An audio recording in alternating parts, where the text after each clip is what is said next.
कार्तिक महीने की एक ठंडी रात थी। मित्तल भवन दीपों की रोशनी से जगमगा रहा था। हर कोने में घंटियों की मधुर गूंज और हवा में कपूर की सुगंध फैली थी। महिलाएं 16 श्रृंगार में सज धज कर हाथों में थाले लिए चांद की प्रतीक्षा कर रही थी। उन सभी में सबसे शांत और भावुक थी राध्या, सरल, आस्थावान और प्रेम से भरी एक पत्नी जो अपने पहले करवा चौथ के निर्जला व्रत पर थी। उसकी आंखों में थकान जरूर थी, मगर विश्वास की चमक वैसी ही थी। जैसे जैसे रात बढ़ी, बादल गहराते गए और चांद मानो आसमान की ओट में छुप गया। तभी उसका नन्हा बेटा प्रथम थाली में रखा खाना देखकर धीरे से बोला, माँ, बहुत भूख लगी है। राध्या का हृदय पिघल गया, पर उसने बेटे को प्यार से गोद में लिया और कहा, बस थोड़ी देर और, माँ तेरे ही हाथों से खाएगी। इस प्रेम के बीच दादी उर्मी आई, तानों भरे स्वर में पूछा, बच्चा भूखा है और तू पूजा में लगी है?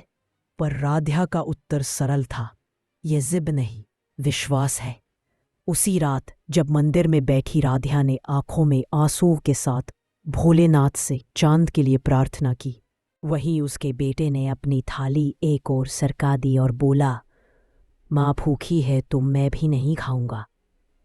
एक बच्चे का यह त्याग ईश्वर तक पहुंच गया, क्योंकि कुछ ही देर में बादल छंटे, दीपक की लौ स्थिर हो गई और एक कोमल सी रोशनी में चांद दिखाई दिया।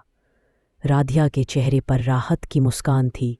छलनी से उसने पहले चांद और फिर अपने पति का चेहरा देखा और आंसुओं के साथ बोली, भोलेनाथ ने मेरी लाज रख ली।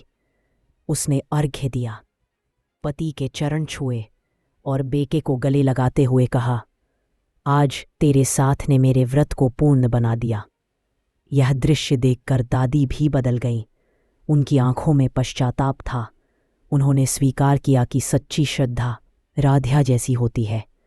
उस रात मित्तल भवन में सिर्फ चांदनी नहीं उतरी थी, बल्कि प्रेम, आस्था और मातृत्व की एक पवित्र जीत हम सब की आंखों के सामने उतर आई थी।